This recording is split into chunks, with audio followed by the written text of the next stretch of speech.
Chilling news from Ukraine as another wave of forced drafts look to be incoming with a draconian enforcement mechanism forcing compliance. Reuters reports that Ukraine intends on drafting 500,000 more citizens. As Jordan Schachtel adds, Kiev's parliament, which now outlaws opposition parties, will soon allow for bank account seizures as a punishment for noncompliance. Ukrainians abroad will have their assets frozen if they don't report for duty. This news comes as Ukrainian President Volodymyr Zelensky confirmed that he's mulling over dismissing the country's top military commander, Valery Zelensky. Zelensky told an Italian outlet earlier this week, quote, "I have something serious in mind, which does not concern a single person, but if the direction of the country's leadership, there could be a replacement of a series of state leaders, not just in a single sector like the military." American and foreign media has reported on the frosty relationship between Zelensky and Zelensky, as the two have butted heads on the best direction for the country in light of the war with Russia.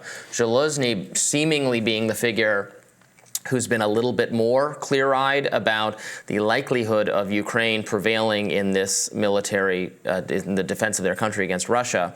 Zelensky, on the other hand, still very much saying, at least in public, that he expects to win. He's desperate still for the support of Western nations, including the U.S., and is upset and puts this in East versus West. This is the great conflict of our times unless we give them more money. Obviously, more funding being part of the bipartisan border bill that is not at all likely to pass. Right. Well, the Senate is supposed to convene today to vote on a standalone package for Ukraine. I don't expect that to be especially successful, but we will see. Obviously, there's a lot more unity on this particular issue than there is on some of these other ones. There aren't as many peel-away progressives that would object to funding for Ukraine as there are voting for funding Israel. And of course, it's much less divisive than the border issues. But the question of whether or not this particular bank app, this Dia Bank app, is playing a kind of nefarious role in the context of Ukraine having to conscript more soldiers to continue to fight this war. Obviously, there's a lot of fatigue in the country. They've been going through this for a very long time. The argument that's being made here is that this Dia app was arguably pushed and promoted within Ukraine as a banking app that would make not just banking easier, but reporting war-based damage to buildings. You could report seeing Russian troops advancing. You could access your personal documents if you had to flee or if the building where they were stored was damaged.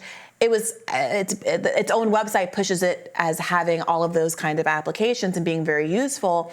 But others are arguing now that because people's assets are tied to this app and that they are banking predominantly through this app, it makes it easier for the government to freeze their assets if they try to dodge the draft. Right.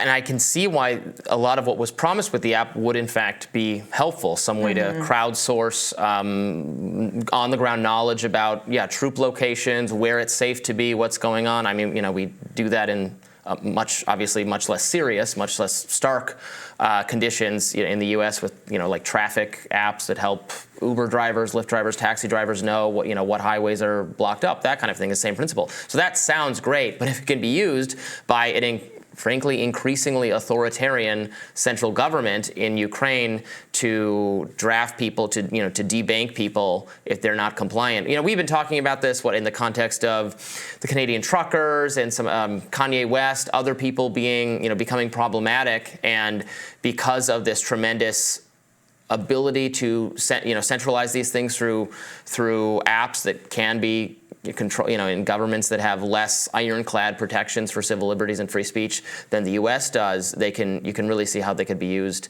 in kind of like a Black Mirror dystopian sense. Yeah, I mean, and it's tough. I mean, the new mobilization bill could lead to drafting up to 500,000 additional troops. These are not insubstantial numbers of people that are being called up, and of course, frankly, I can't imagine there are that many able-bodied people left.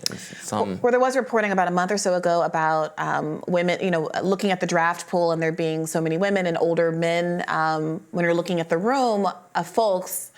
And that's a really tough situation. And that argument, there's an argument, very strong argument there, that Zelensky is well out over his skis and that he's not contending with the realities and the limitations of his fighting force in front of him and what his means are in front of him.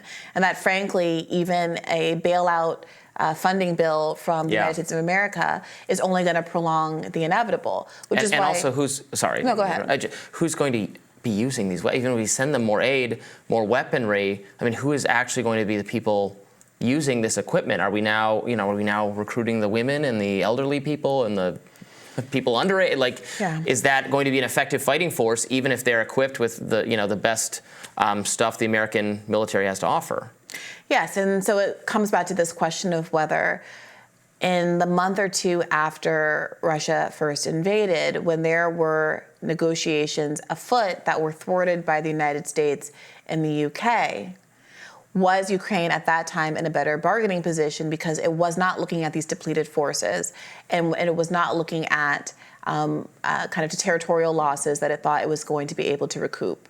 And did the United States' intervention ultimately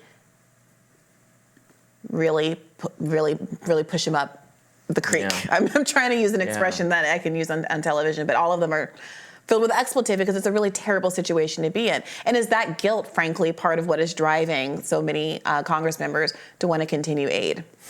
Yeah, I don't know. It seems like an increasingly unpopular cause here. It certainly is in Republican circles. And, while Republicans are more, the establishments of both parties are supportive of sending more funding to both the Ukraine and Israel. And then you have a substantial portion of the Republican base and then exerting pressure on some members of Congress to not support on the Ukraine side. And then for Democrats, you have some much more progressive members who don't want to do the Israel funding. But overall, it does translate to a kind of, I think, rising non-interventionist sentiment among the electorate that I think is going to make increased funding, continued funding for Ukraine very difficult to come by. Sure. I mean, the National Review just published an article called "Pass the Ukraine and Israel Funding Bill," even separate from the border bill. I mean, I appreciate that's them. I appreciate that there are a handful of kind of Freedom Caucus types that do object to the war in Ukraine, but it does increasingly seem to me, as they decline to object to funding to Israel, that it was about Ukraine feeling like Biden's war, and it felt like a way to oppose Biden as opposed to a principled stance against non-interventionism or not spending American dollar, just generally speaking, or, as I would hope, a kind of principled humanitarian position about the value of various conflicts and whether or not we're just doing world building in a proxy war with Russia, or whether or not we would be intervening to stop a cataclysmic humanitarian tragedy. So we'll continue to follow that and give you updates as they emerge. More Rising right after this.